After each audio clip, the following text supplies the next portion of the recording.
पवन सिंह जी, अभी वक्त है सुधर जाइए, बहुत कुछ नहीं बिगड़ा है।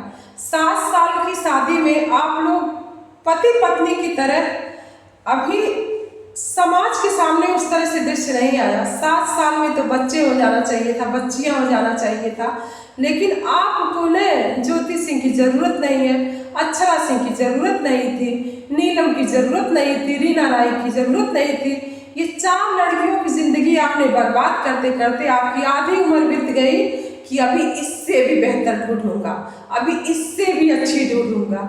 इसी करते करते आधी उम्र चली गई।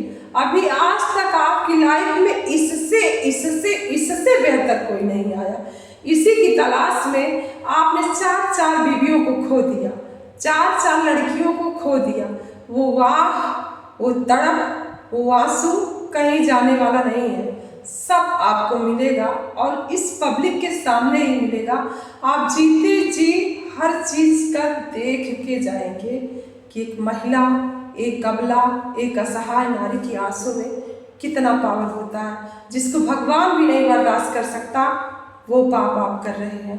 एक पत्नी अर्धांगिनी होती है, वो अपने हर धर्म का निर्वाह कर रही है, लेकिन आप अपने धर्म से पीछे हट रहे हैं, उसको अपनाने से इनकार कर रहे हैं। तो समाज सब देख रहा, ऊपर वाला भी सब देख रहा, सबका हिसाब एक होगा।